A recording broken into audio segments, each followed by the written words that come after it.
Yep. It's your boy Boss Cowboy Sports.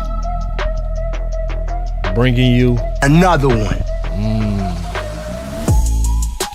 Unlocking Andy Reid's formula for the Dallas Cowboys. No Disneyland.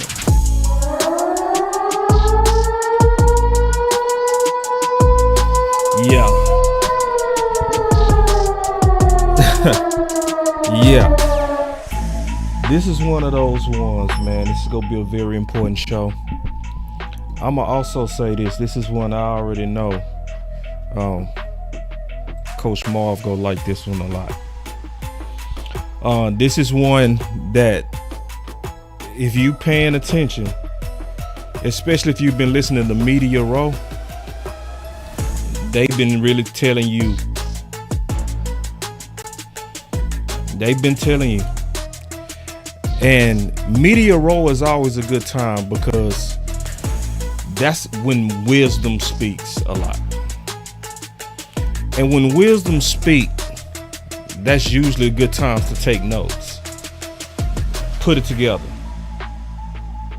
Figure it out. Because, see, I want to let y'all know that it was in Media Row where Emmitt Smith called out Kellen. So a lot of people, boss, why you hating on Kellen? Man, I ain't never hating on Kellen. Pay attention. It was about Kellen's system not being good when it mattered most, if you paid attention. But a lot of that came out in Media Row. So Media Row is going to give you a lot of clues because it's a lot of great players. It's a lot of legends. It's a lot of interviews. And they'll tell you if you're paying attention. So I'm going to go through it. I'm going to break it down, man. Like your boy Boss does it. Investigative style. But the formula is clear. It's real clear. I'm very excited to talk about this, man. Coach Marv, this is dedicated to you. I'll be right back.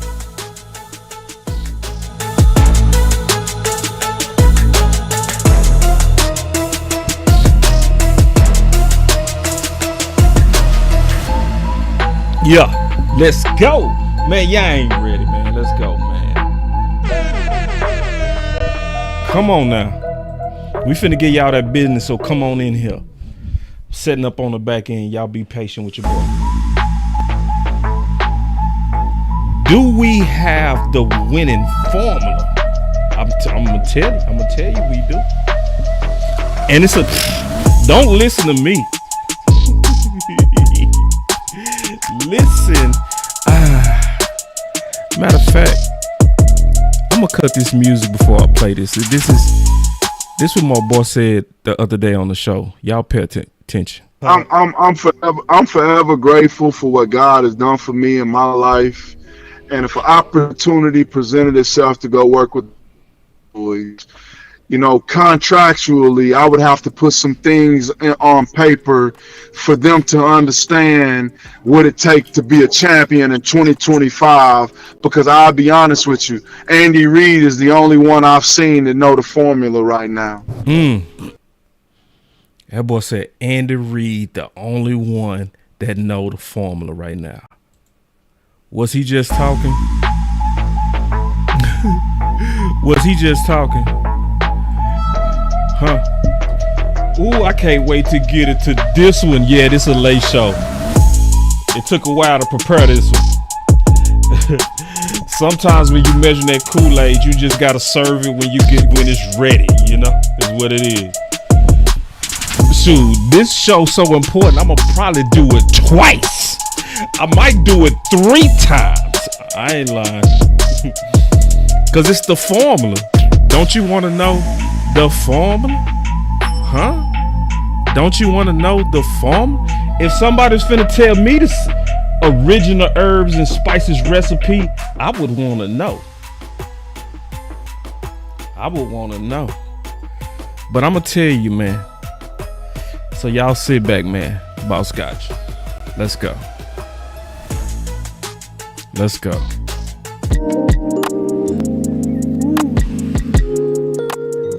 Man, I'm excited to do this show. Oh man, that media row has been cooking. Whoo! Shout out to everybody on media row, man. If it wouldn't have been for y'all doing this work and y'all interviews, it wouldn't have been possible. So the other day I had Real Truth on, right? A real good NFL trainer, right? Has a great track record of keeping guys healthy. And this show, as I was just listening, I kept hearing the same trends over and over, because it's like you hearing it over here, you hearing it over there, you hearing it over there, you hearing it over there, you hearing it over there. You keep hearing these keys. It's like I wouldn't be me if I didn't put it together, right? So I'm gonna go through this one by one and just kind of just crack the code, because it's right in our face. And I'm gonna have to get heavy behind a campaign that Coach Marv has been on for a long time, because now I fully understand it. I'm gonna explain why I didn't too. But I get it. I fully get it now, right? And I want to say something. Coach Marv has been preaching what I'm gonna talk about for a long time, and sadly, he ain't really been having a lot of people with it. And I'm gonna be frank. Some of this you're not gonna see easily. It's hard for people to see what Coach Marv was warning about, especially because some of these things you're not gonna see unless you did the job. Unless you was an actual coach, a head coach, not just even a position coach, where you had to manage the whole group and the preparation of all the men, where you begin to develop these philosophies on how to really get the max out of them. So let me just go and start and stop teasing, man. I'm gonna get into it and just kind of walk us through memory lane a little bit. All right, because remember, Real Truth talked about Andy Reid is the only one. So just listen. But let's be honest, Frisco, Texas is almost Disneyland too. Oh. And I roll my sleeves up when I say that, cause see, the reason why he said he rolled his sleeves up, cause he from that side of town. So he's saying basically, I got a lot of work to do because my neighborhood is Disneyland. In other words, the environment is too pristine, it's too crisp, it's too perfect to really foster a nasty mentality. That's why he said he got to roll up his sleeves. But listen. Like Duke Mayweather and the other facilities, they got nice over there at Sports Academy. Sports Academy is Disneyland at that building over there around the corner from the Star. Yeah. It's too nice. It's too nice. That boy say it's too nice. That Real Truth, he just dramatic, right? It don't take all that. It's nothing. No, Disneyland is real. All you got to do is listen to Gerald McCoy explain Disneyland, right? That's why I said media row is where you should be paying attention, because you start seeing all these football minds and you start seeing the themes coming together if you're paying attention. Listen to Gerald McCoy. Obviously, different spots. How the Cowboys run things. Just talk about the experience there, how that is different from Tampa and some other places you've been. Yeah, man. A lot of people asked me, they was like, gee, you was inside the building. How you feel about this, and that? Let me tell you something. That organization is grade A. I don't care We looking at the on-field, the drought, or the NFC. You know what? Forget all that. No. Wait. No, we ain't forget. No, Gerald, we not gonna forget all of that. We not gonna forget the drought. But see, notice he's saying it from a player.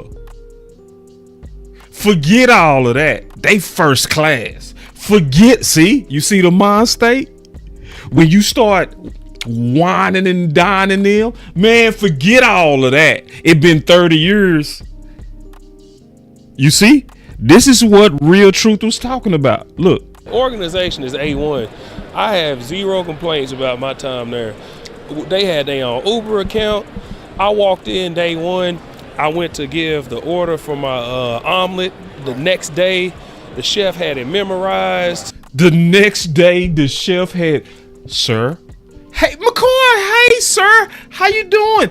You like your omelet? Ham, bacon, little bit of sour cream. Wow.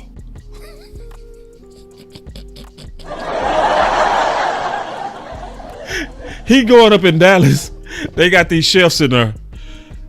McCoy, Mr. McCoy. Hey, you don't even have to tell me, sir. Over easy. And you like raisin toast. I got you, sir. I got you.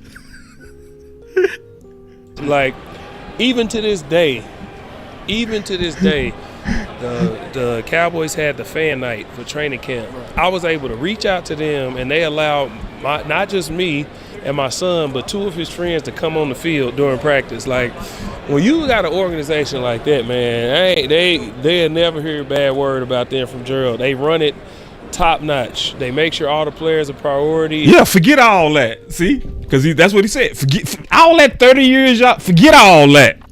Yeah. As this is what Real Truth was talking about when he said Disneyland. And they take care of them for sure. Yeah. This is what he was talking about. So I'm dead serious when we start talking about unlocking Andy Reid's formula. So the person that you got to listen to is Louis Riddick. Cause see, this is super important what I'm talking about, man. Y'all listen to Louis Riddick. I have all the links in the description too. Listen to this. Obviously, we're the home of the Dallas Cowboys. Mm-hmm. That front office is not changing. Mm-hmm. I believe a lot in Will McClay. Yep. But having been a part of these interviews, I mean, from the outside looking in, what is it about the Cowboys? Everyone says they beat to their own drum. Yeah. But it's just, it hasn't clicked, and they're unwilling to kind of change, and it's been the same thing for 30 years. Listen. Look, Brian can tell you this. Sometimes when you've always been used to doing things a certain way and you keep things very consistent in terms of the people who are ultimately giving the decision maker input, you don't really get different perspective, right? Jerry's probably very used to the people talking to him that talk to him right now. They've been talking to him for a long time. And then what winds up happening is you kind of fall into a trap too. Like you want to make the Sadiqa, she said, who is that? Louis Riddick is an ESPN NFL analyst. I know you saw him. If you ever turn on NFL Network, you've seen Louis Riddick. Boss happy, you kind of know where he's leaning. Sometimes you maybe it alters your own evaluation of a player because the boss doesn't really want him. He probably likes this guy. He would like this guy more. And what happens is you just kind of wind up having this very stale, static way of looking at team building that really doesn't give any other viewpoints. And look, I think for Dallas, on the defensive side of the ball in particular, right, there's been too many moments where you have seen the deficiencies on that side of the ball when it comes to teams who ultimately can just line up and bully you. That has been an issue for them for years now. And so you have to correct that. You see what he's talking about? Teams that just line up and bully Dallas. See, that's what I'm saying, man.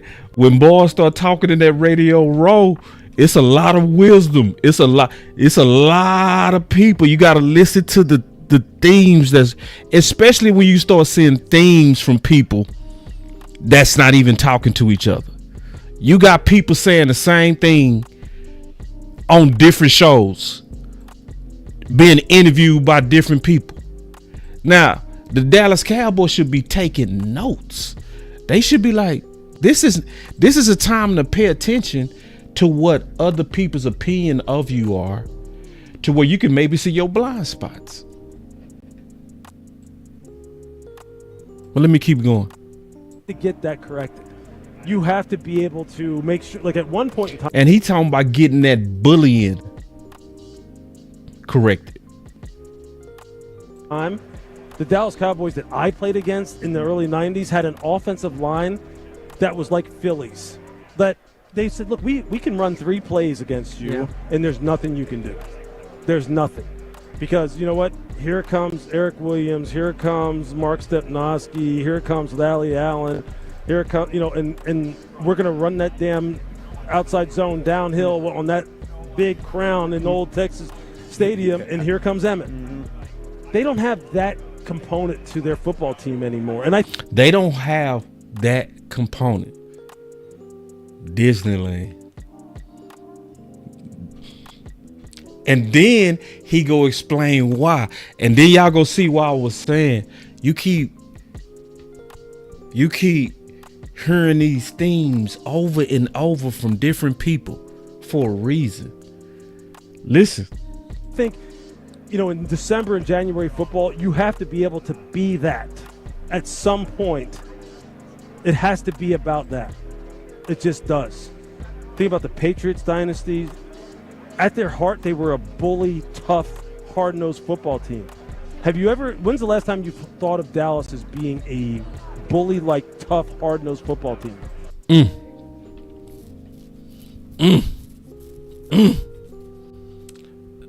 I'm asking a question. When has, and the last time you've known Dallas as a bully team? I'm talking about the whole team. I've seen sometimes the offense bullying and the defense get bullied. I seen this year, I saw the defense bully and I saw the offense getting bullied. I didn't see a unit of bullies, offense and defense. I didn't see the whole character of bullies. Let's keep going. Philly can play that way. Kansas City can play that way. Now, no, Kansas City. See, watch when he start talking about Kansas City. Listen. Andy Reid, for as much as he is considered an offensive genius and a play calling wizard, the dude runs the hardest training camp in all of football. Shit.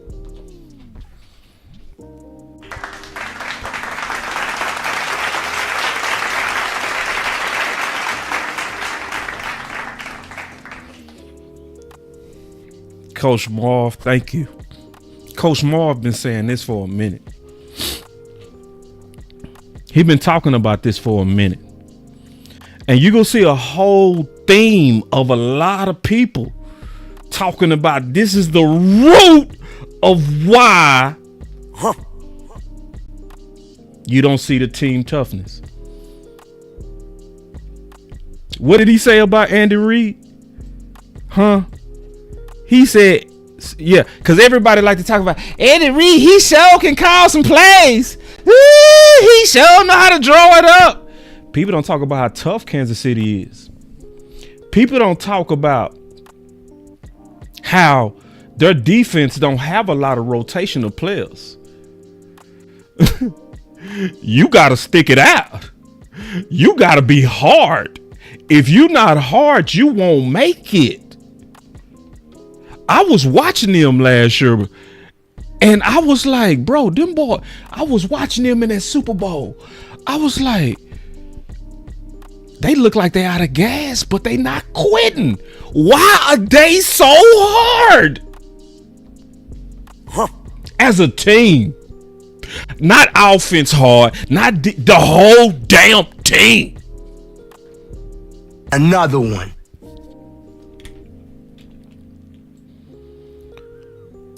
But listen to Reddick, and I got a lot of people saying this.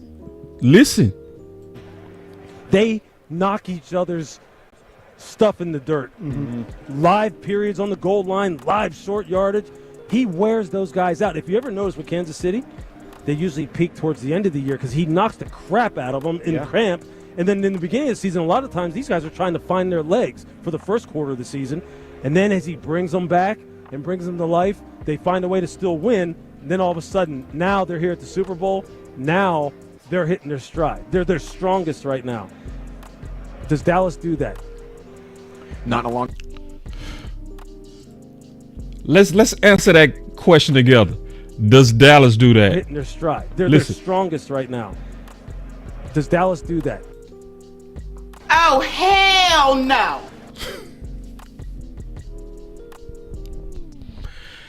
Camp Cupcake. Disneyland. Huh? Disneyland. Obviously, different spots.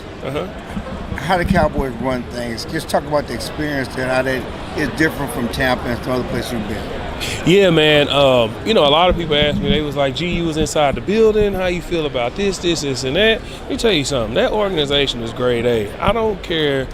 We looking at the on-field, the drought, or the NFC, what? Forget all that. Yeah, forget all that. See what happened when you be spoiling them? See, you talking about a drought, all of that. Forget all that. They treat us good.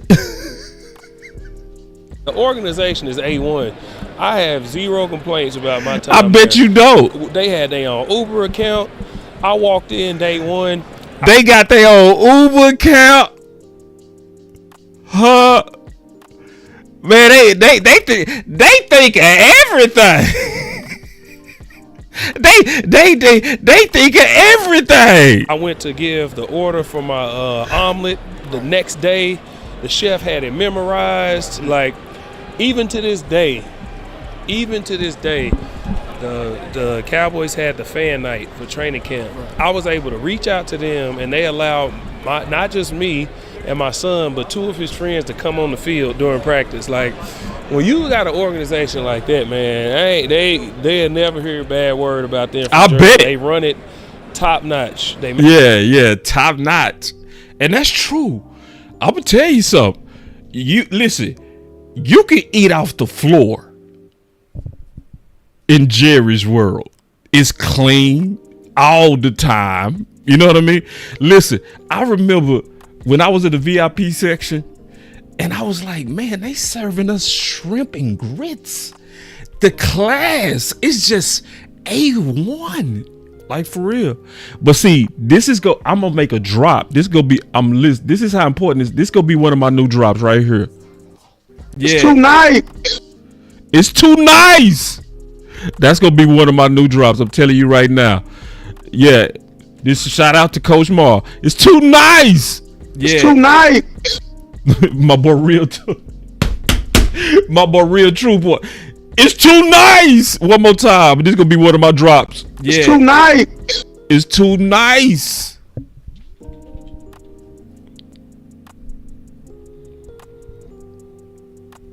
So, I'm gonna talk about 3 things from me listening to Media Row. Listen to all the wisdom that been going around. That are the keys. The unlocking Andy Reid's keys is 3 things that I picked up. I told you I investigate. I be dead serious. When I say I'm finna crack your code, I'm gonna find you out. I promise you. I'm gonna investigate. I'm gonna find out what you do. I'm gonna listen strong. It's 3 things that they do well. Alignment. I'm gonna say alignment of vision. Let coaches coach, or hashtag let Brian cook. And mental training through adversity. In other words, they dirty up Disneyland on purpose. They dirty up Disneyland.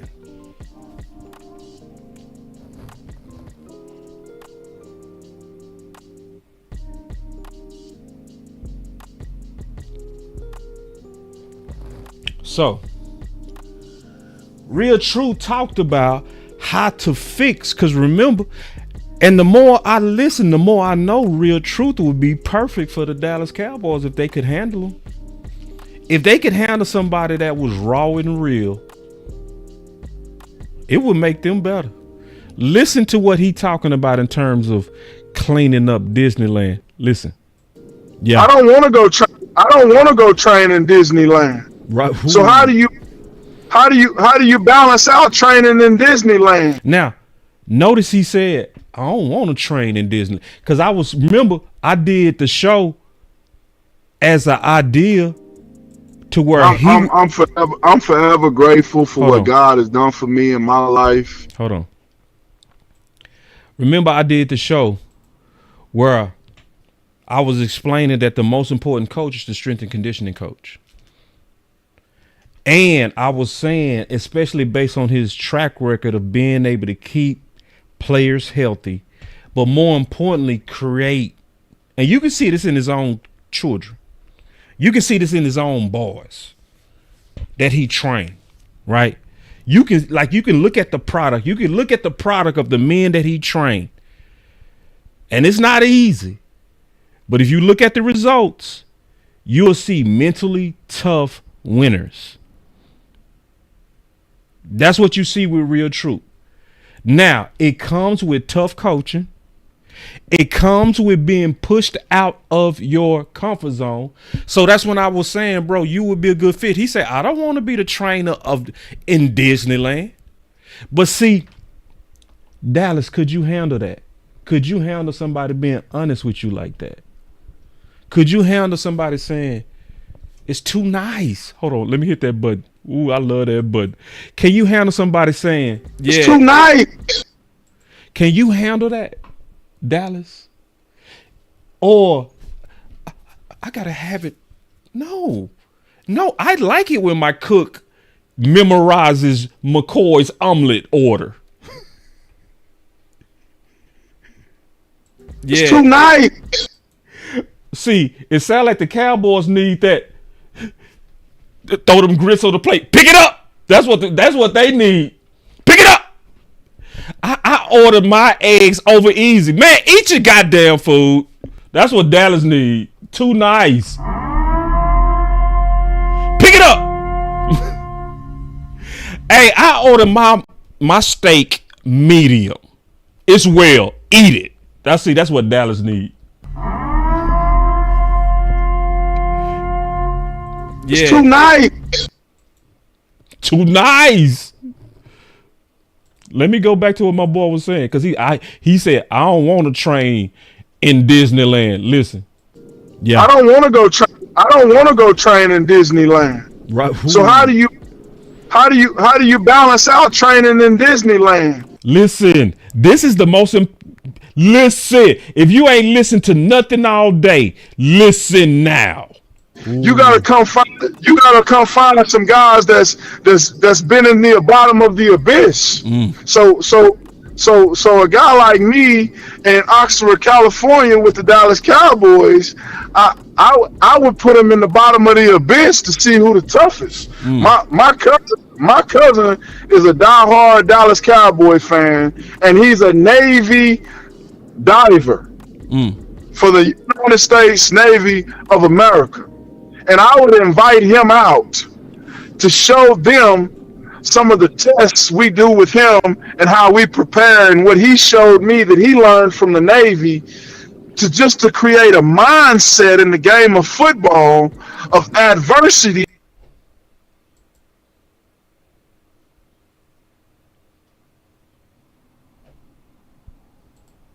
Game of football of adversity that to create a mindset in the game of football of adversity that create champion. To create a mindset in the game of football of adversity that create champion. Game of football of adversity that create champion. Dirty up Disneyland. Dirty up Disneyland. And Coach Marv in the building. Coach Marv, this show is dedicated to you because you've been preaching this pretty much by yourself for years. You're not by yourself now. I got you now. I just needed to see it, Coach. I'm going to be honest, Coach. I'm going to be honest. I ain't quite see it. Let me tell you, and let me speak to Coach, because he also dropped a super chat. And this is what he been saying. He been saying this consistently. Those who sweat more in peace bleed less in war. Builds mental. He been saying that. Let me tell you why, Coach, I didn't buy it at first. I'm going to be all the way transparent. I was concerned about the fact that we had an extra game. So load management, I was factoring in. Coach, shouldn't they kind of load management? You see how I was trying to measure that? I was trying to measure it like, Coach, are you being too old school? Just keeping it real, right? Plus, on top of that, I remembered games like San Fran 2, where Dallas was more physical than San Fran, but they was known as the tougher training camp team. So it seemed like a contradiction to me. I was like, I'm just being transparent why I never really jumped behind Coach on this. Like I'm gonna jump behind him now. You know, I'm being honest on why I got this wrong. I'm being honest. Okay. You know, you gotta be able to admit when you got it wrong. Right. And I'm telling you why I was like, but as I was listening I was listening to my NFL trainer friend with the adversity, which is the same thing Coach says. Those who sweat more in peace bleed less in war. And then I started listening and paying attention to what Moose was saying. Okay. So I want y'all to listen to Moose and see if first of all, y'all clap it up for Coach Marv, because he been in front of this for a minute.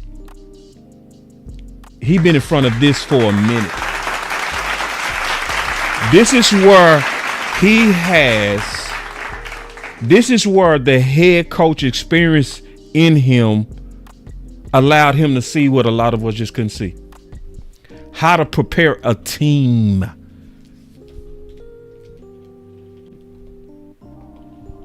So check this out. Now, remember I told y'all, this is one of the most important weeks because a lot of wisdom speaks. This is like one of the most important weeks. This is where if you paying attention, a lot of people are weighing why is Philly here? Why is Kansas City here? And they're talking about it. So we should be paying attention. Like, what's the theme of what made these teams get here? Most importantly, what makes Kansas City go consistently?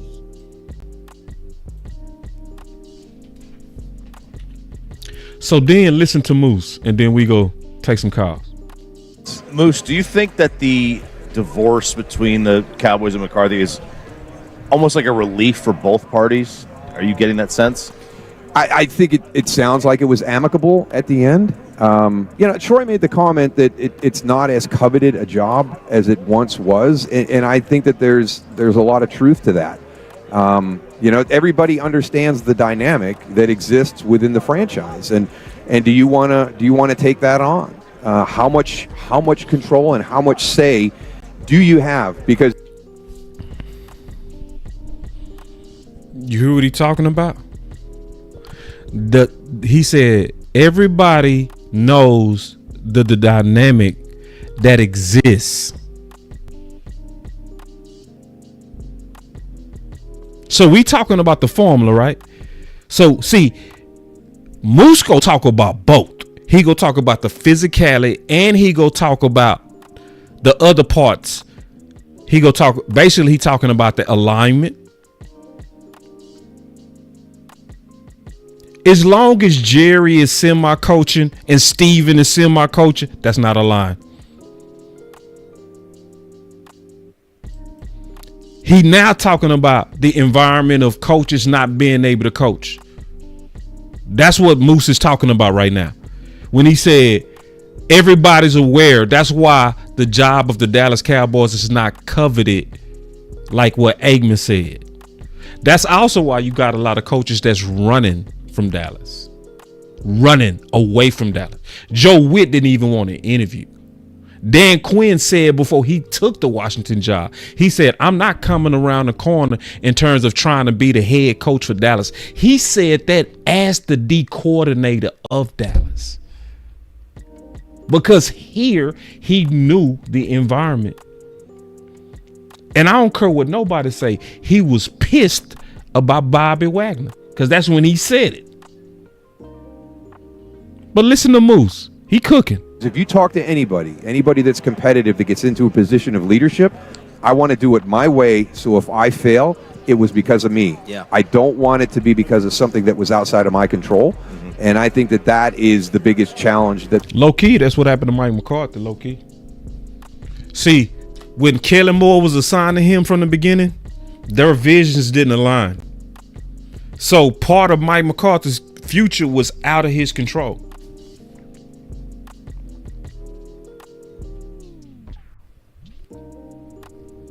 The franchise has moving forward. Do you talk to Jerry? I don't. You don't? I don't, yeah.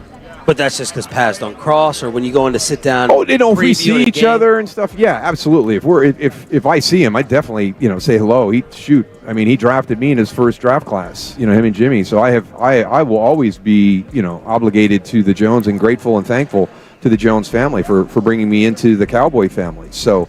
When we get an opportunity to visit and we're in the same area, it's great. And Stephen Jones is somebody that I feel I can pick up the phone and if I have a question, we do a lot of stuff. I talk to Will McClay constantly about players and advice from Will. So I do have a connection into the Cowboy family, with a lot of the key people in that organization. So the thing that that's good. The thing that infuriated us, definitely I'll speak for myself, the process of not talking to Belichick or Vrabel or Glenn or just name them. Yeah. And it's like, whoa. The appearance is you didn't want to do your homework, or you knew that wasn't a possibility, that these people would upset the power structure, or you didn't want a bigger personality. It's fans are starting to feel hopelessness now. Yeah, he got that right too. Fans are starting to feel hopeless in this environment. They are literally killing optimism. Killing it. It's almost impossible to make 12-5 3 times miserable, but they did. They did. I haven't felt them feel for the 15 years that we've been working together. Yeah, that's a great point. And really, the two big topics we're talking about right here, it seems like conversation has been lacking. That's the key component to both of them. The Mavericks just not hard conversations between a general manager and a star player. I got you, Coach. I'm going to call you on this one. Why haven't we had these? Why hasn't this stuff been laid out on the table and then more people brought in to figure out what's the best way to move forward on this? Yeah. We need buy-in from you. Here's what we're willing to do. What are you willing to do? And that's... You see, talking about alignment. That's what it's about. That's what great leadership is about. And if you have an opportunity not to visit, I knew that just everything that we just talked about, the structure of the Dallas Cowboys. I mean, do you really think you're going to bring in a Pete Carroll?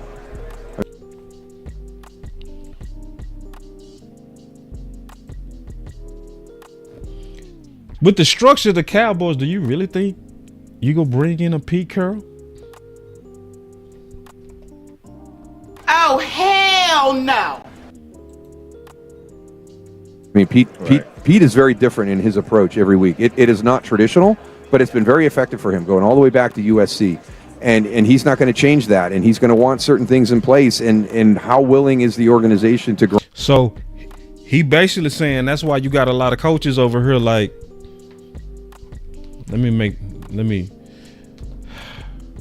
Candy used to hate this, but I got to illustrate this.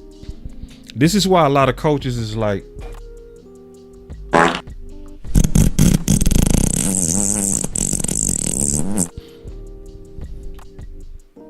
grant those. So I think maybe some of those conversations were never had because they're not a good fit. So that leads to... You heard that? Yeah. Why talk to Pete? Pete go want to do it his way. I don't really want Pete. I want somebody with deference.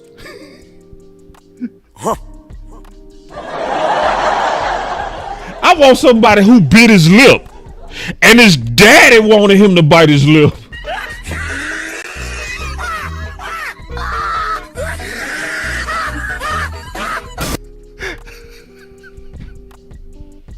Why would I talk to Pete and why would I talk to Belichick when Belichick gonna be too much of a man?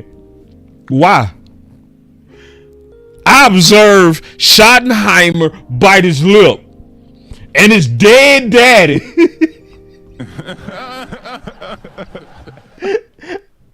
Jerry in the press conference was like, and his daddy wanted him to bite his lip. The hopelessness because they wanted a big hire. But let's go back to it. It's not the name, right? Because let's go to Detroit. They hired Dan Campbell. That's not a huge splash. Right. And then he's biting kneecaps on his first presser, and everybody's laughing at him. Yep. But that's just Dan Campbell. That's just who he is. He's real. And that's what you want. You want somebody who's real. You want somebody that excites the fan base. You want somebody that gets all the players engaged. And then Dan did a great thing, hiring his staff, and he got criticized. Oh, there's too many X-players here. You need some guys with X's and O's. That team, when you walk into that facility, man, there is a culture there, and nobody has a question of what's going to happen next. Everybody has the answers.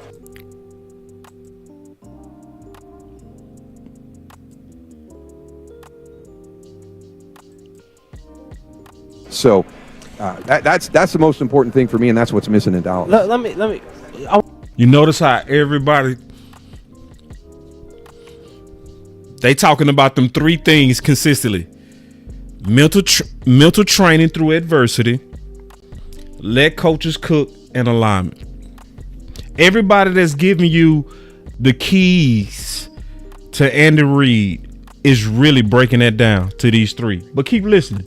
I want to follow up on the culture thing because they talked about that a lot in the presser. Something was missing, and Brian is gonna fix that. And people go, "Well, are you going to be allowed to implement your culture?" Like, what does that actually mean in terms of interference that we all love to imagine and talk about? Maybe it's real. Like, what would Brian Schottenheimer not be able to do that he would want to do when the Joneses are involved or the front office is involved? Yeah, I think this is one where maybe people start to focus on a part of the organization that really doesn't have anything to do with the most important cultural aspect. So let me give you an example. This is what I've heard about Kansas City. So here's a team that's been to 5 Super Bowls in 6 years. They're on the cusp of making history.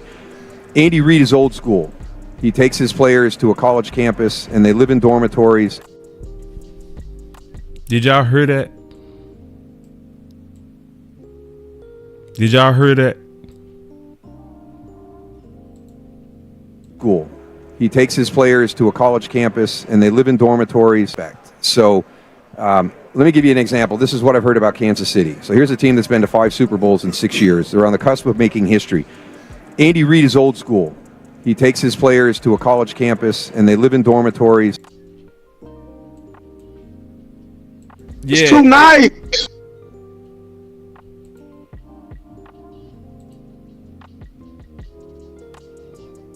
Yeah. It's too nice.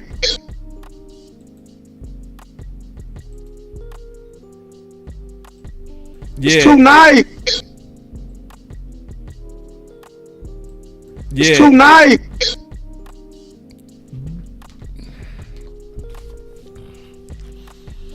It's not even just the beauty of tough training camps. It's the fact that he take multimillionaires and he say, go sleep in the environment that made you. Go sleep in an environment that made you. That's what Andy Reid said. Go, Mahomes, you a multi-millionaire. Go sleep in the bunk. Matter of fact, y'all go sleep in some dorms. Let me give you an example. This is what I've heard about Kansas City. So here's a team that's been to 5 Super Bowls in 6 years. They're on the cusp of making history. Andy Reid is old school. He takes his players to a college campus, and they live in dormitories, and they practice football. And Andy Reid presses the envelope when you talk about NFL restrictions. In training camp, in the regular season, padded practices. You know, he is going as far as he possibly can towards old school. I think we've let the pendulum swing way too far. When you go to training camp, Patrick Mahomes practices, Travis Kelce practices, Chris Jones practices. Mm-hmm.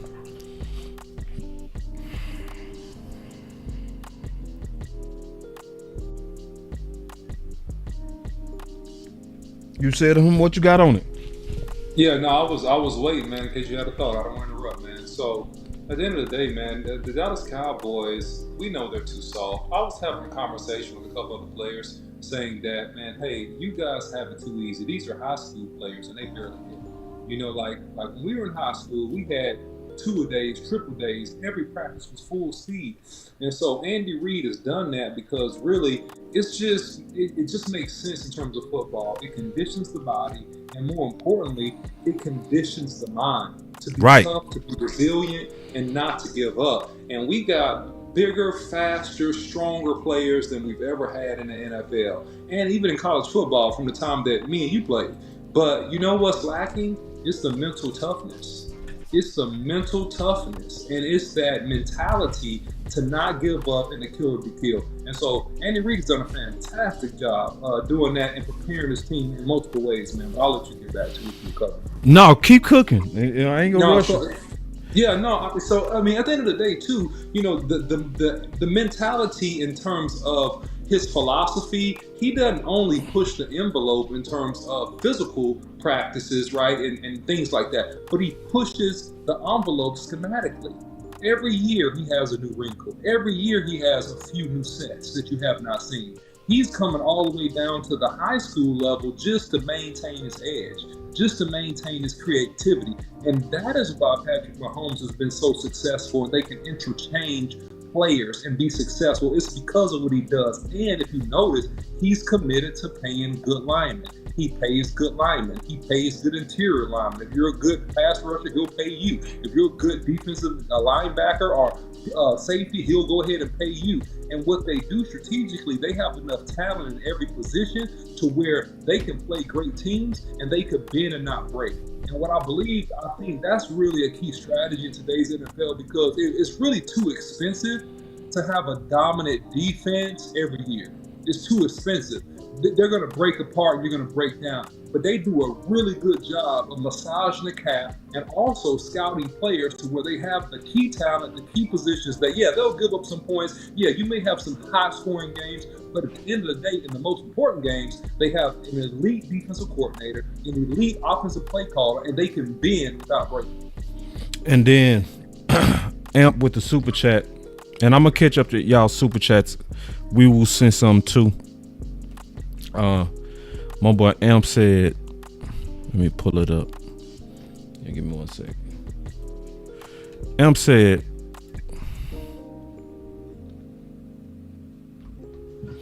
he said, how can we get out of the ghetto when we already in a deluxe apartment? That goes back to what Real Truth was talking about on you have to create an environment, and you basically got to dirty up Disneyland, basically. So this is the balance. I'm gonna play it again because you might have came in late. Listen, yeah, I don't want to go train in Disneyland. Right. So how do you balance out training in Disneyland? That's your question right there, Amp. Because you asked, how do you get out the ghetto in a deluxe apartment? You gotta come find some guys that's been in the bottom of the abyss. So a guy like me in Oxford, California, with the Dallas Cowboys, I would put him in the bottom of the abyss to see who the toughest. My mental training. My cousin is a diehard Dallas Cowboy fan, and he's a Navy diver. Real Truth was giving away too much right there. For real. He gave you some free game. Now, he got plenty left. Man, Dallas Cowboys, if you think you go steal that, he just gave you a tip of the iceberg. You know, but what's your thoughts on that, OC? Man, first of all, man, Real Truth is an inspiration to the whole nation, man. For real. I mean, I heard the whole interview, man, and he inspired me. I was ready to go act like I could play some football again, and I'm still in pretty good shape, though. But still, I mean, look, man, he inspired me on so many levels, and I just want to say, it was so refreshing to hear somebody that's talented and gifted at what they do give a real authentic perspective about what they're seeing and what's going on with the Dallas Cowboys. Hey, 2, he's absolutely correct. He's absolutely correct. And I'm saying that even with the metaphor, I mean, it's well noted, and it needs to be said again and overemphasized. And I'm going to say this, man, like an old school preacher told me, if this sermon was worth preaching once, it's worth preaching 1,000 times. And this is worth preaching 1,000 times. Because at the end of the day, we have a disease. We are diseased with ease. The Cowboys are diseased with ease. Yeah. It's too nice.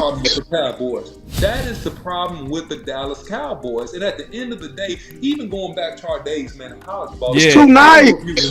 Look, I don't know if you remember this. The coaches before our coaches, the generation of the great Cougar teams, right? Yeah. Bill Yeomans and stuff like that. He will come. He's an old. You can Google him. Old school coach, man. Ran the beer, ran the pistol, stuff like that. Old school football. 3 yards in the cloud of dust, and then end up breaking a bunch of big runs. He would say, "This is how I prepared us to win the SWAC. This is how I prepared our team to be a championship caliber team. Every day in 2-a-days." We would come into practice, and it would be a wall, and they would have to reach that wall. And the next day, you know what I did? I made that wall a little bit harder to get to. You know what I did the next day? I pushed that wall back a little bit more because I had to see who was the toughest. I had to see who were the leaders. I had to see who was the strongest, and I had to make our unit tough. And that's what we don't have with the Dallas Cowboys, man. We got a bunch of A-plus talented dudes, and I'm not saying we don't have any dogs. I'm not coming down on the whole team. I'm talking about as a collective unit, we're too entitled, we're too pretty, we're too self-advertising, we're too self-endorsing, and we are less team-centric on winning championships. And it comes from the top all the way down to the bottom, because if the top don't care as much and they just want to be competitive, then guess what your players would do? Your players would come out there and play to be competitive enough, good enough to get a contract from you or to get a contract from somebody else, because they just see it as a business. And we've lost the purity. That's what it is, boss. We're diluted. We've lost the purity, and we've lost the passion of just playing football and being competitive and trying to win as a team. And that's it's too nice. I love that drop. It's too nice. Yeah. Listen though. Moose got some more. Listen. When you have a preseason game, Patrick Mahomes plays, Travis Kelce plays, Chris Jones plays. If you're healthy, you're playing. And I think you do the same thing when you come into the season. You are pressing the envelope with the parameters that are placed on NFL practices by the NFLPA. And even if you want to be proactive and call them up and say, hey, if one of my guys calls you and says we're skirting the line, then I need you to call me so I can explain it, or we get some clarity so I make sure that I'm in line. I hear that they're not working hard enough. I mean, that's what comes back to me. And that was why we were as good as we were. I mean, we worked harder than anybody in the NFL at that time. I didn't get to go to all 31 other training camps, but when they came to us, I mean, they're like, whoa, hey, when new players from outside came to Dallas, they was like, whoa, it's too nice. Competitive practices, boss. That's what he's saying. I'm just going to summarize it and make it simple for the fans. Competitive practices. It means that it's nobody that is 100% given their position. And even the people that you think is 100% given their position are people that are the most competitive because they want to lead and they want to be sure that everybody around them is good. The Troy Aikmans, the Michael Irvins, the Moose Johnsons, the Emmitt Smiths, people like that, man. I mean, so look, at the end of the day, man, at the end of the day, you have to create competitive environments. You have to, and I even do this, boss, on a youth level. A lot of people, kind of world, they don't like it, so they kind of don't like me some, but it's okay. But I make the kids better, and I prepare them mentally. They better with me than they were without me, because you got to create adversity, and that's what football is about. It's about, and it's life too, boss. It's life. It's life. You got to overcome some adversity, man. You got to be trained in it, and that's what they did the best. And Jimmy Johnson was the best because he had that psychology background. He was the best. He would get in your head. He'd make you feel insecure. He'd push you, congratulate you a little bit. He'd do all the things to get the best out of you, and that's a dying breed in terms of coaches, boss. It's unfortunate. The Raiders came in, and it was a war for 4 days. I mean, the preseason game on Saturday night was easy. The practices on Tuesday, Wednesday, Thursday were unbelievable. Facts. And that's what we're saying. Creating adversity, having a competitive environment. Yep. And if you do those things, you are preparing to be a championship football team. If you don't do those things, you're preparing to be mediocre or to get beat by teams that do prepare hard. This is what Coach Marv was talking about when he say bleeding early through training camp. This is what he's talking about. This is what Moose is talking about. This is what Real Truth is talking about. This is what Louis Riddick is talking about. And that was that era. Now, was that the right way to do things? Probably not. Probably shortened a lot of our careers.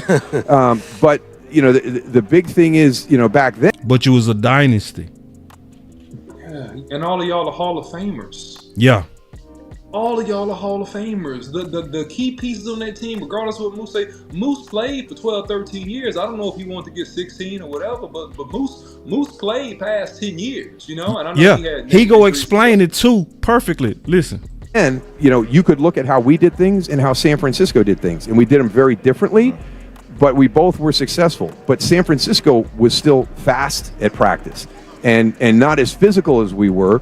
We were physical at practice, and we were still fast. But you see, ain't it funny how we switch now? Mm-hmm. You notice that? Mm-hmm. We switched. See, San Fran became the physical practice players now. And you know what I mean? We are now San Fran. Who was the dynasty then, and who won one then? Yeah, Dallas versus them, yeah. Yeah. So, just like right now, the team that's trying to be a dynasty, them boys. So it's like the form, we got away from the formula. Yeah. And I think that it's a mix too of what you could do, because San Fran was really freaking good too, man. I mean, had it not been for the Cowboys, they probably would have won 3 in a row, But at the end of the day, man, the more physical team normally wins, and that's just football. It's like the nature of the beast, man. It's like you can pull off a little bit on the physicality, son, but man, I remember, boss, even going back to when we played, and I'm referencing us because, me and you both can relate to this and people can maybe glean something from it. I remember, boss, when we first went to college, there was times, man, on Friday practices, boss, where we had on shells and we were hitting, boss. We were hitting for like 45 minutes, like the day before the game. The day before the game. Like ones on ones, like covering stuff. I remember, boss, there was a time, man, I mean, my first year, and this was I think your second year, boss, we had 3-a-days. We had 3-a-days, boss. We were begging for mercy. We were just, oh God, we didn't even know. It was so hard. I know it's the truth. We didn't even know how we was gonna get from practice to practice. No, let me tell you, and defensive practice was worse than y'all. I don't know, boss. No, I'm gonna tell you why. Because you forgot this part. We had to do up down for 15 minutes after every practice. You forgot that. But it made our defense tough though, but we was tough. So we used to have to do something for 10 minutes at the end of every practice, even when we did conditioning. Okay, and this was with Yarno and Umberhagen. Okay, we used to have to run something called I won't name the name. It's kind of crude. We used to run these short gashers. These short back and forth. Yeah, that was cool. No, but you never had to do 15 minutes straight of up downs. Yeah, that's hard. Burpees for 15 minutes straight is pretty tough. And we did it after every practice. So when y'all was going, I used to hate to watch y'all going in. I used to hate y'all because y'all be going in because y'all tired, because we doing 3-a-days, right? But y'all was able to get to the facility quicker, eat faster, get a nap faster. Remember how we used to run home just to get a nap? Like, I just need 15 minutes, bro. Look, boss, I didn't run home. I was smart. I learned this from D-Ro. I learned this from him. I bought a pillow and a sheet. I slept in the locker room. That's smart. I never did that. That was too much time wasted trying to go back to the locker room to lay down. Go back home. I was like, no, bro, I'm sleeping up here because I can get me a solid hour, bro. You was doing that? Yes. After I saw D-Ro do, I went home for the first week, and then I saw D-Ro do. I was like, wait a minute, man, he's laying. You was able to sleep in the locker room? Bro, yes, I did. Yes, I did. Yes, the locker room bright. It was like I put that cover over my head, and it was quiet until everybody started coming back in the locker room. You should have told me that, bro. I would have did that too. It was quiet for at least like 45 minutes, and then you knew it was time to get ready for the next practice because you heard people click, click, click. They started coming in. Wow. You know what I'm saying? That was smart. See, because that saves some time, bro. Like, people, man. See, people didn't know how hard that was. That was hard. Brutal. It was brutal. And Houston heat. Brutal. That's a different heat. All right, hold on. Let's keep going, though, because Durham. They wanted to focus on the speed. Let's go do inside run drill. Let's take the shoulder pads off after that, and now let's fly. Let's go really quick. And I don't know if we're practicing that way anymore in the NFL. Not just in Dallas, in the NFL, because we stressed our bodies in training camp. We didn't have soft tissue because we had pushed ourselves so far in training camp that we were never really going to reach that level again with soft tissue stuff during the year. This is what Coach Marv was talking about. Let me play that again. We didn't have soft tissue because we had pushed ourselves so far in training camp that we were never really going to reach that level again with soft tissue stuff during the year. And you talked about him having a long career. Let's go really quick. And I don't know if we're practicing that way anymore in the NFL. Not just in Dallas, in the NFL, because we stressed our bodies in training camp. We didn't have soft tissue because we had pushed ourselves so far in training camp that we were never really going to reach that level again with soft tissue stuff during the year. We trained so hard in the off season, we got the body ready physically to take on a 16-game schedule. Now we're 18 weeks and 17 games, and you pull back the work. That's why the body breaks down. It's not ready to go through that. Facts, man.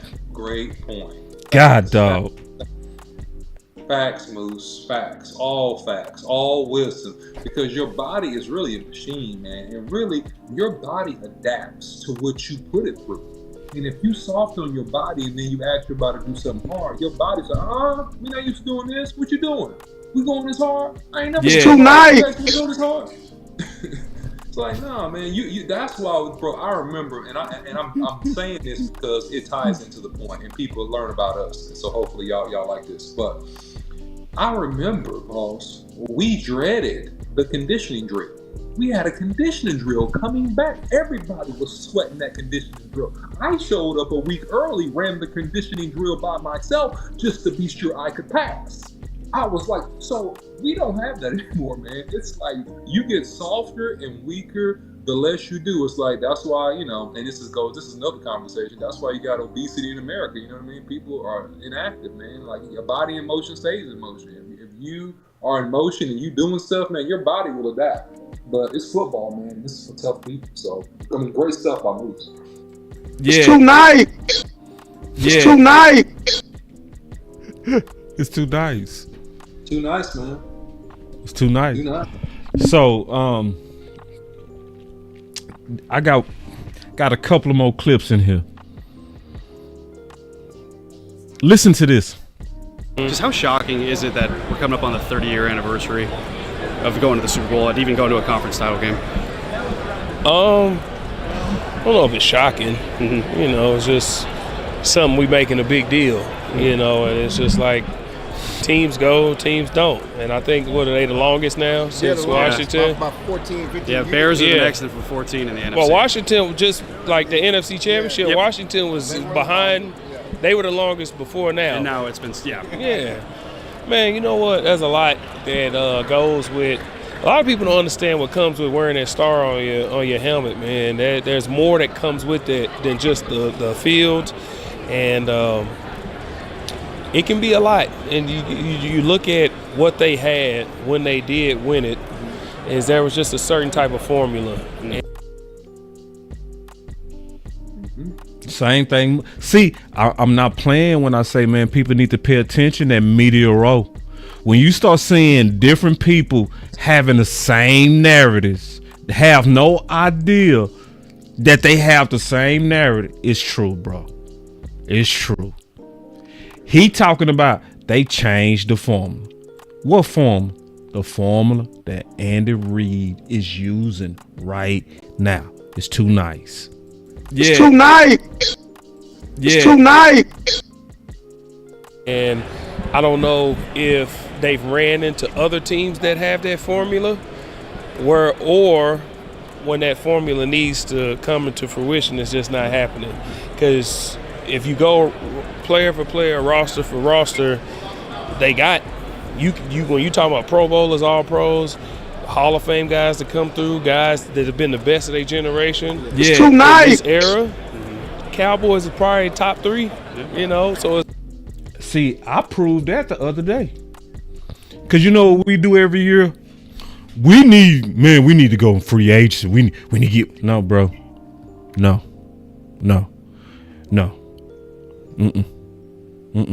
It's not the talent. Talent is not the problem, y'all. I'm sorry. I know we think that. I know we think if we just got some more talent. No, it's just too nice. I'm gonna just be honest with you. It's too nice. See, because I showed and I proved the other day, since 2014, no other team had more homemade Pro Bowlers, and no other team but Kansas City, right, and the Ravens had as many All-Pros. If you put it all together, we got more Pro Bowlers and more All-Pros than any team.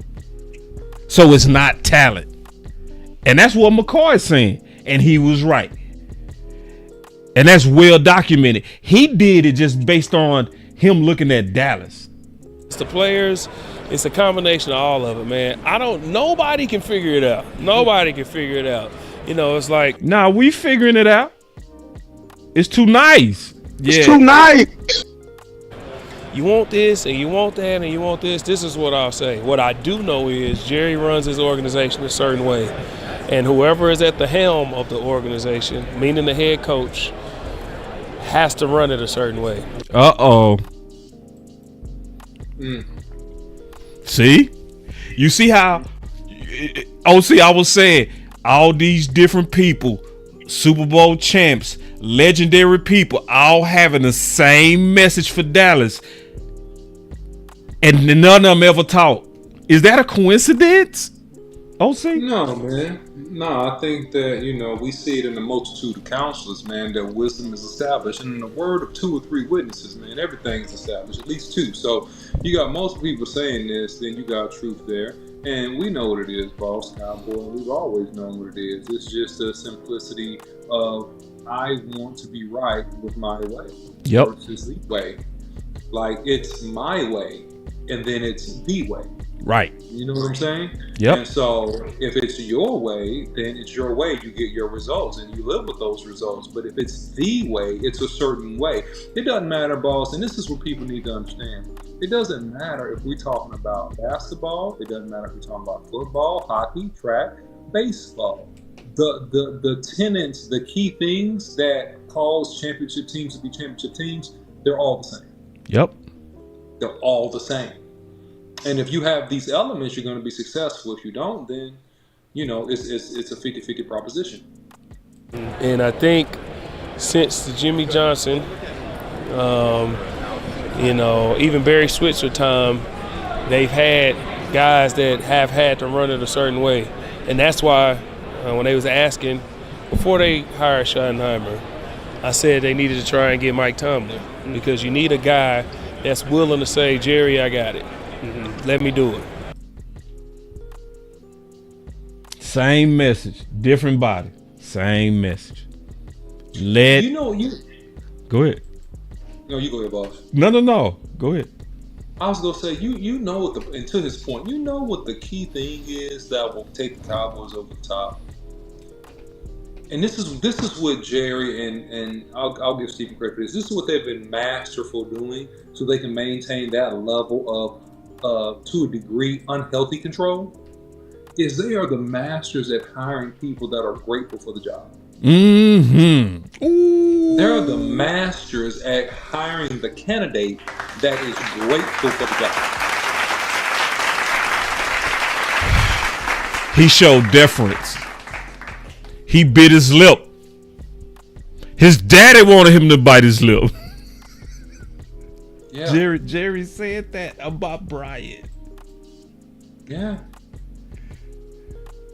God. Yeah.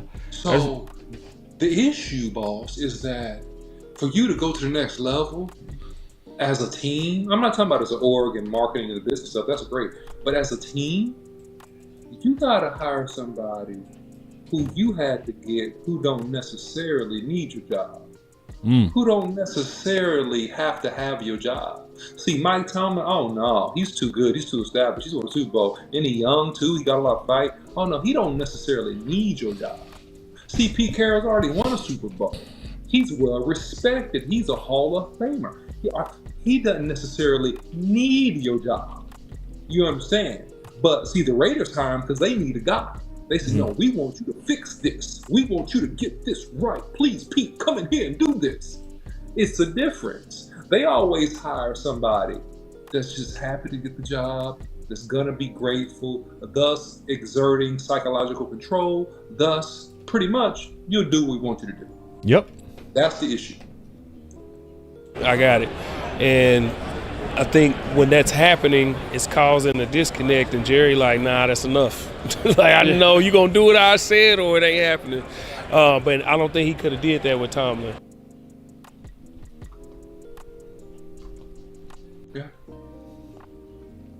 Yeah, well, it's true. I got one more good one. Then I'm gonna call Coach Maul. We'll give our final words. Brian's got some of his dad in him, but they got to let him coach, guys. Just what's he gonna? Does he get to hire his staff? Does he get a coach? Or are you gonna let him do his? There you go again. Mm-hmm. It's the same stuff. Listen, the Chiefs. Listen, they telling you what was making Andy Reid successful. They saying it, OC. Yeah. Thing, because there's enough there to. If I were the Dallas Cowboys, I would drive up 35 right now. First of all, I'd stop and talk to Clark Hunt. Clark Hunt is the owner of the Chiefs. Owner. Yeah. Okay, and just sit down and let my ego go and go, Clark, what did you do and how did you do it? Because that's the most underrated story. Then I'd take all the load, I'd load the truck up and head north on I-35 and go, how are you guys doing this? The amazing connection vertically and horizontally through the organization.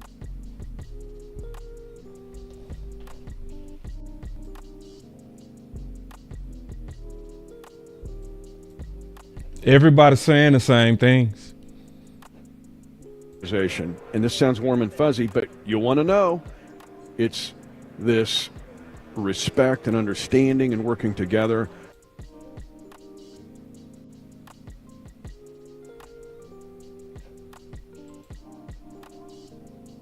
From Veach to Andy to Pat to Kels. Pat has his own OTAs before OTAs start, right under you guys' nostrils.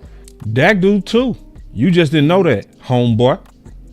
Don't see you trying to brag. No, Dak did more than Mahomes on that, homie. I know you over there glazing over Mahomes, but nah. Because I know where they work out in Fort Worth, and it's true. It's ugly. It ain't. But even Dak stuff a little bit. Yeah. It's too nice. For real. Am I lying to OC? No, bro. It's like you look, and I got to be careful. Because I saw the gym they work out at Fort Worth, Mahomes and them. It is. Hold on, I got a button for it. Go ahead. Hey man, you gotta just sometime you gotta get out of the comfort and the confines of the suburban lifestyle in order to reach the depth of anguish and intestinal fortitude that is needed to pull through a tough, nasty environment. It's like, boss, it's like, look, man, I just, sharing some of my own stories here. One of the things that made us tough, and this was in high school, I'm going to take it back to high school because it's relevant. I'm giving you pictures of things that work on teams, and this is all I'm trying to illustrate. Like, our weight room, boss, was in a garage. Yep. We had one fan at one big fan at the front of it in Houston. It was a garage, bro, all iron, and we had to work out. We were in there for an hour and a half working out. Like, it was ugly. It was ugly. People was falling out in there. And you got to have that type of environment to forge and to do what Moose Johnson said, to make the body and the mind tough enough.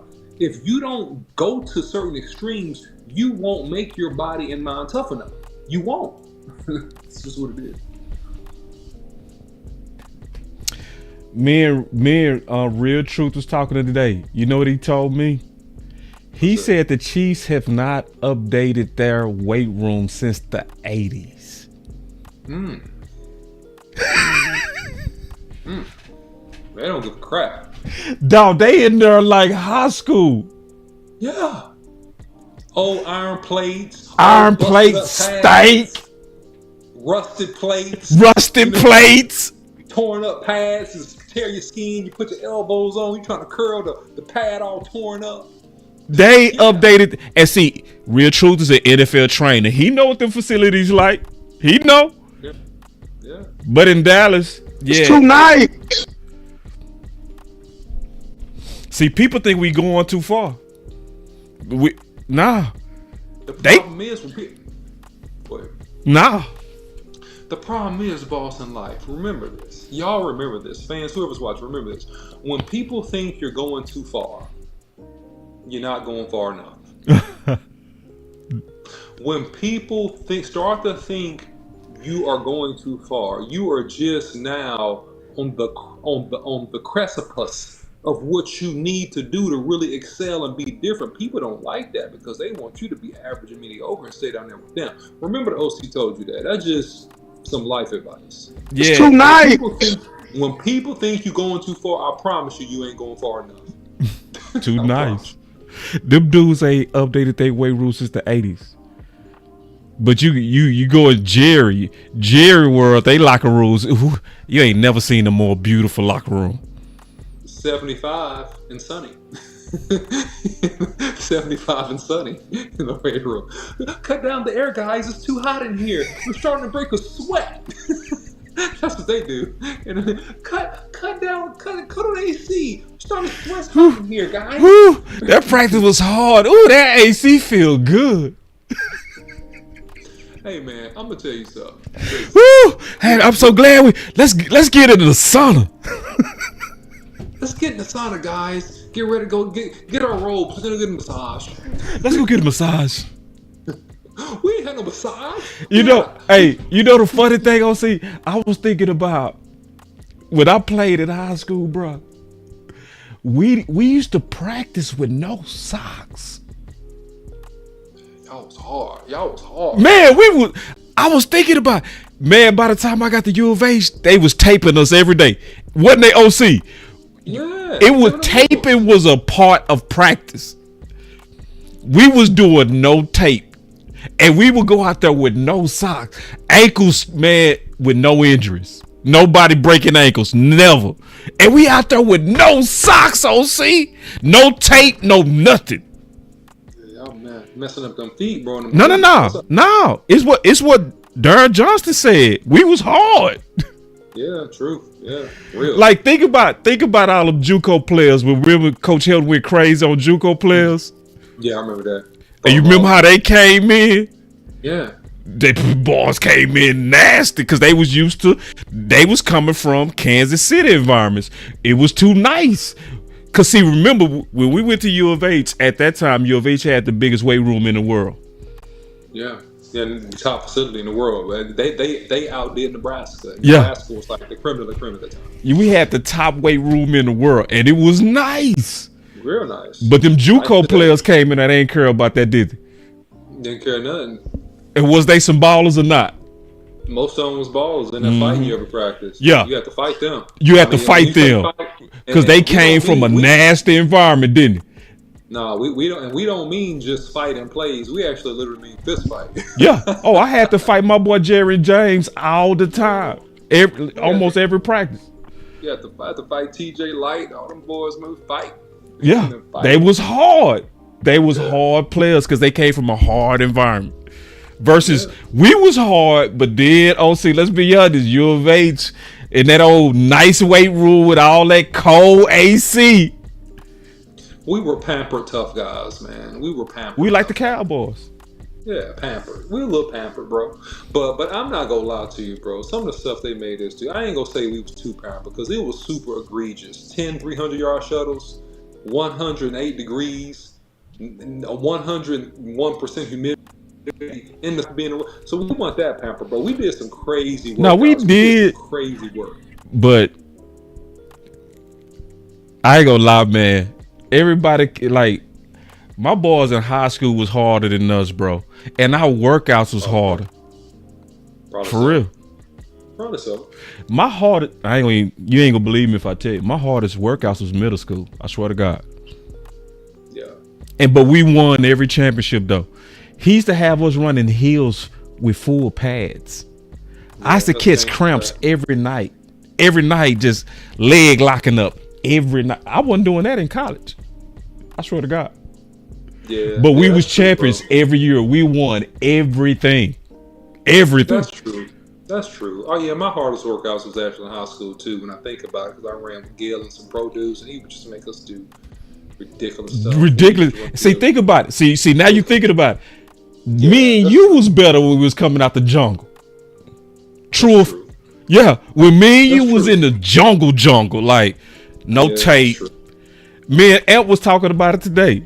I don't know what your school was like, but at my school, in black schools, we take showers. Yeah.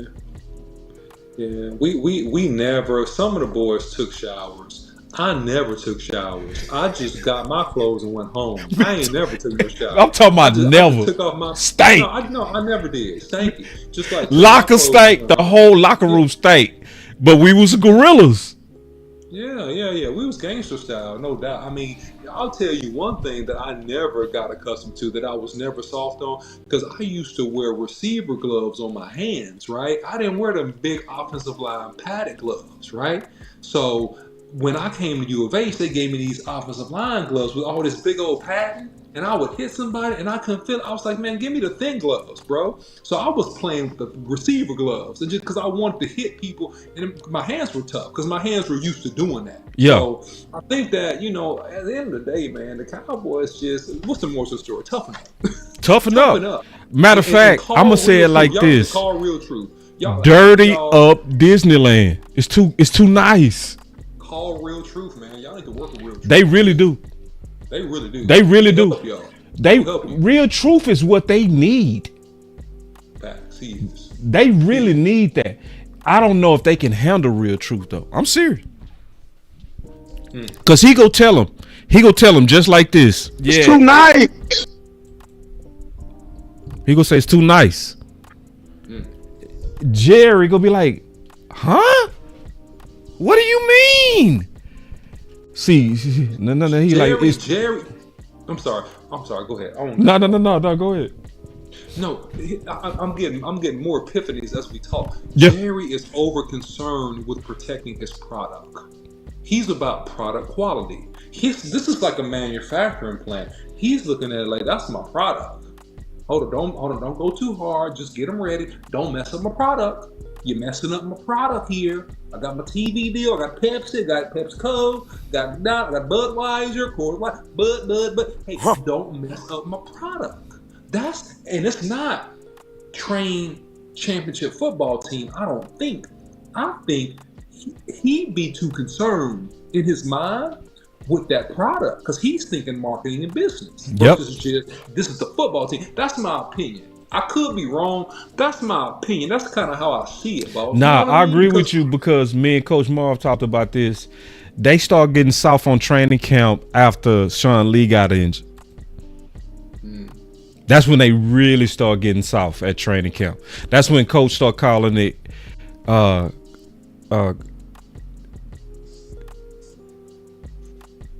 cupcake.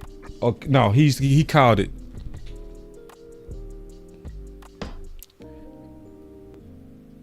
camp cupcake. That's what he was calling it. Nah, I agree with you. I agree with you, man. I think it's about business, product. We don't want to risk. And see, this is why Coach Marv is saying they need to bleed early. This is why Andy Reid always pushes the line. What did he say? They have tough physical practices. If you can play, you're going to play in preseason unless you're injured. Mahomes, all the best. Yeah. Dallas, what do they do? No, you guys sit. Bubble wrap you guys. You guys know we need you for game one. We're going to get our preseason during the season. Yeah. You so right, boss. You're right about that. But then look at the results, man. Look at the results. You know. So. Yeah. Hold on, let me just finish. I'm gonna call Coach Marv. We will give our final words. It's in the Metroplex, and you're going to show up. If you're going to play for Pat, you're going to show up, and they'll have a good time. You'll take it, but hey, because we hit OTAs, we hit them on the run, and we don't go play disc golf or let's go play a Madden tournament. We're on. So then we hit fun. Disc golf is very fun. That's what most of the league's doing. So we're working while they're playing disc golf. Then we hit camp. We attack camp. We attack mandatory mini camps. Jerry and them messed that up. How you gonna do that if you tag Michael Parsons? Is he gonna be in camp? No. Yeah. Are they gonna be getting down to it? No.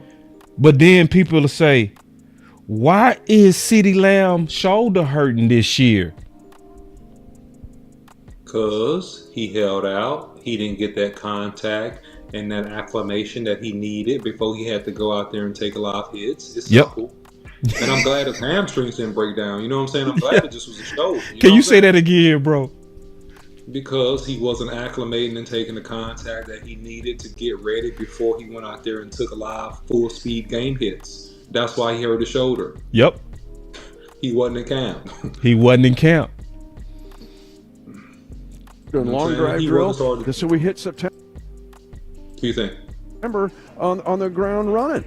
So until the league can sit there and just hate it, you might want to think about doing the same thing. But if I let Brian coach, just damn, Angie, that sounds like what you said.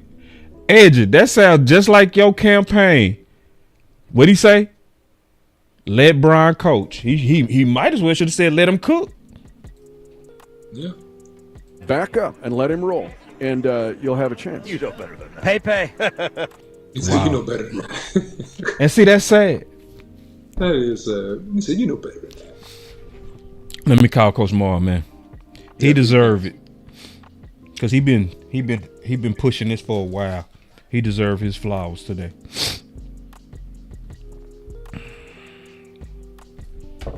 So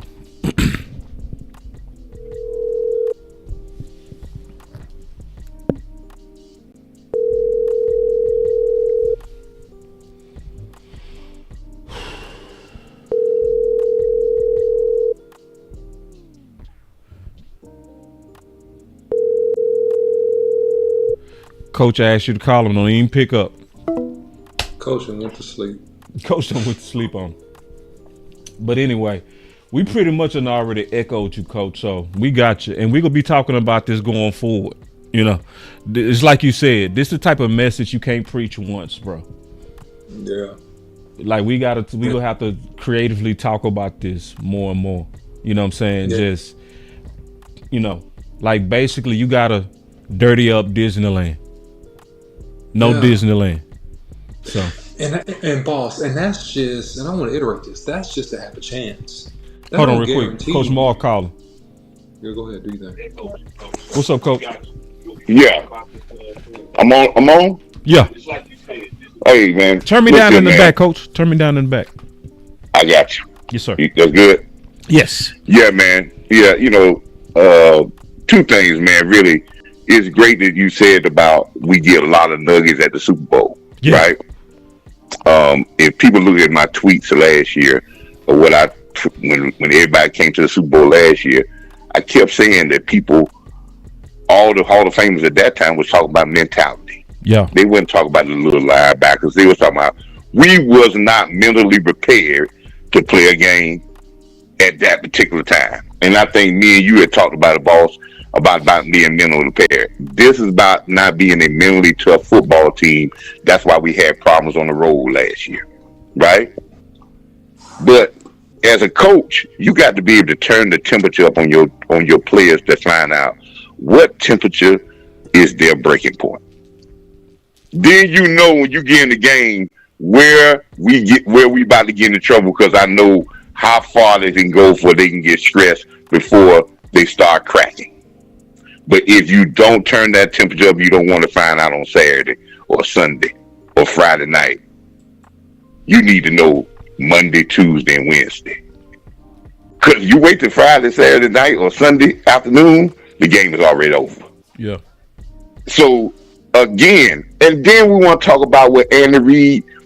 Andy Reid started to build a dynasty. Yep. Know who he looked at as how you prepare every year to win a dynasty? Jimmy Johnson. First, no, he went to Bill Belichick, because Bill Belichick went to Jimmy Johnson. Yeah. Jimmy Johnson, he learned that listen, the Cowboys has always been the biggest show in sports since the 70s. Yep. And we got away But from Tom Landry had the hardest training camp in football. Yep. Jimmy Johnson had the charge. Listen, that doesn't get rid of your glitz and glamour. You're going to be glitz and glamour anyway. But it's almost like raising the child in the heart of the ghetto. If you're going to do it in the heart of the ghetto, you cannot raise that child and not be a hard disciplinarian, a disciplined person, because the ghetto will sweep them up. And the reason why I say that is because the Cowboys got more distractions than any other team. So maybe McCarthy might have could have done it in Green Bay where there's less distraction.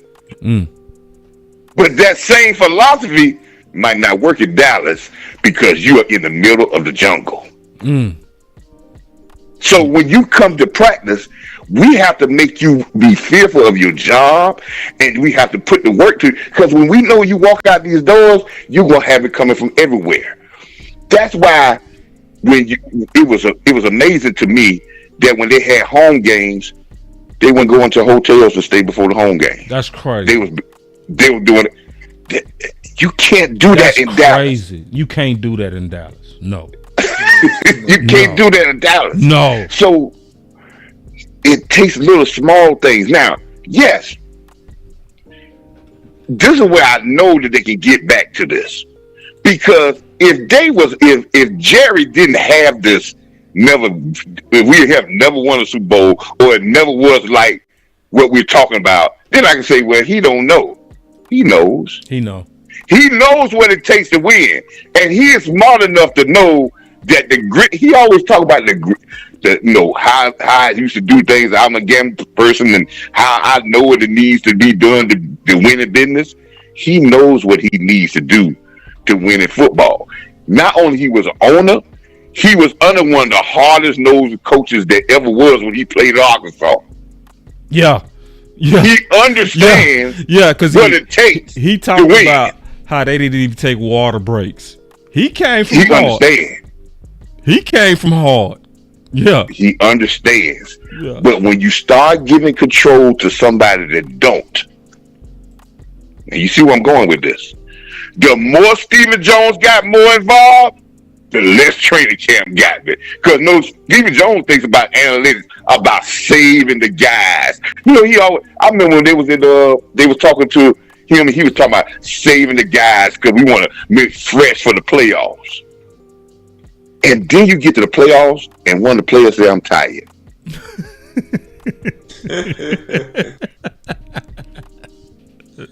And I said, I was trying to tell everybody then. I said, this is a culture. And knowing that, and one thing, I agree with you, all your words you put up there. Perfect words. But one word that you got to add. What's that? It's identity. Yeah. Of being dogs. Yeah. We have no idea. When you look at the Cowboys, when you think Cowboys, first thing you think of Jerry Jones, Blaine Dak, storylines. But it's nothing about, man, when you play the Cowboys, it's going to be a tough football game. Yeah. It's going to be a physical football game. Yeah. That's what Louis Riddick said. He said, when was the last time you saw the Dallas Cowboys as a tough football team? The whole team. No, that's because they don't have that identity. But when you go play Baltimore Ravens, yeah, it's the whole team. It's the identity. Yeah. When you go play Kansas City, know the identity of Kansas City. People want to think that they pass ball. They're gonna be physical and they're gonna be mentally tough. And if you slip up one bit, they're gonna beat you. That's the identity. That is the identity of the whole Kansas City. They'll beat you on special teams. They'll beat you with Mahomes. They'll beat you with their defense, but they gonna beat you. And then they know, and they got one other identity. This is what the Kansas City owner is smarter than the Cowboy owner. He's doing it for less because they're only paying two, 3 players on there. That's big money. Yeah. When the other guys they had a cornerback that was all world. When they get ready to get the free agent, they already got the next guy. They're written up because they ain't scared to coach the next guy. Right. And when the receiver said he got to go, they tell Andy Reid, say, "Hey, I can't play receiver." Andy Reid said, "I'm going to be well enough. I'm going to put enough together where we can be able to do what we need to do anyway, because I'm going to get the production out of everybody on this roster. You ain't going to have to go chase nobody for me. I'm going to get every juice out the orange." Yeah. And see, that's where, and I'll say this last thing, boss, when we were talking about Andy Reid. Yeah. Last year on the Rich Eisen show, and this story came out on the Rich Eisen show when they were talking to Michael Irvin and Emmitt Smith last year at the Super Bowl. And they were talking about the Kansas City being in the Super Bowl last year. And remember, Kansas City was on a losing streak early in the middle of the season, and then they went over to London to play the Miami Dolphins, right? And they say Andy Reid went over to London and put them through a training camp, like a training camp practice. They went hardcore for the whole week in London like they was in training camp. Yeah, old school. And they went on to get back to the Super Bowl because Andy knew that they weren't more talented than everybody else. Andy knew that they didn't have the talent on offense, and he knew that they had to grind it out to get to a Super Bowl, and that's what they did. Yep. Yeah. We just got to get mentality. We can go chase all the players we want. If you put them in an environment like this, they're going to become kittens, and we're going to still be losing again, and be like, oh, man. If Jerry wanted to do it smart, allow his coaches to be coaches and coach this team hard, it will save him money, he will get production, and he will win.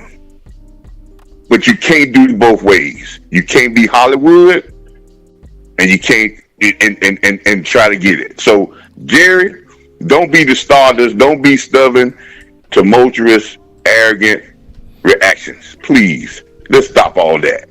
Let's get back to doing football the right way and win some championships. Boss, great show, man. I appreciate you. Salute you, man. Salute OC. I know I can't talk to him. Salute, man. And man, hey, keep pushing out there, brother. Nah, I got your back on this now, Coach. You're not alone no more.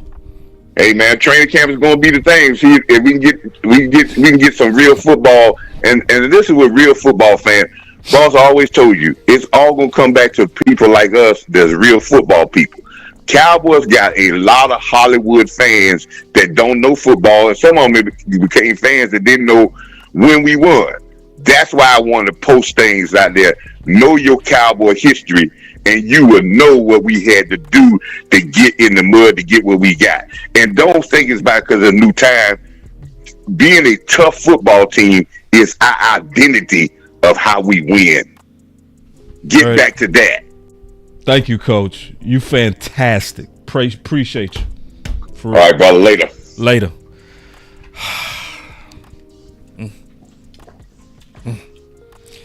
All right, man. I'm finna get my final words. It's simple, man. Come down to three things: alignment. Basically, let me explain alignment. Where your OC is truly connected to your head coach. Not like what we've been doing the last 5 years. Digit system in the West Coast and the power. Come on. Right. Changing the D coordinator every year. That's not alignment. 2, get out the way, Jared. All this difference. Come on, man. Nah. It's you that need to be different. The veto power need to be Brian, not you. 3. Need to get a little dirty. It's too nice. It's just too nice. Yeah. It's too nice. And this is truly, and then it's on UOC. Tell Dallas Cowboys this. You know, you take them to California for training camp every year, but Rocky Balboa, he went and trained in Alaska, where it was negative 15 degrees to be a champion. And champions put themselves in a midst of adversity to be able to look each other in the eyes on those tough days and look at his counterpart and say, you know, yeah, we train in Oxford, California, but, you know, we did this, and this that made the difference to get us to this point. That's my final word. Mine is going to be the shortest effort. 3 things. You need toughness. That's going to lead to tenacity, which is going to equate to titles. That's what you need if you're the Dallas Cowboys to take this thing to the next level. Don't forget to follow Boss Cowboy Sports on YouTube, X now, Instagram, Facebook. You can follow me, OC100 on X. And let's boss got something else. Salute. Sure it is. Cowboy Sports. Sure it is. Where your voice sure it is. matters. Hit that like. Look, moving too bossy, we don't tread softly, but not flossy, the streets that taught me, moving too bossy, we don't tread softly, but not flossy, the streets that taught me, I'm just trying to get my nigga paid. We came from Section 8, and I knew I was at since the 2nd grade. Man, I swear my time is coming, cause I'm never late. Came from broken homes and broken dreams to getting paid. Dollar bill, this is not a drill. Cause hungry trying to get a meal. I've been in light, who gon' pay a bill? I've been in action, been in traction, Tonight.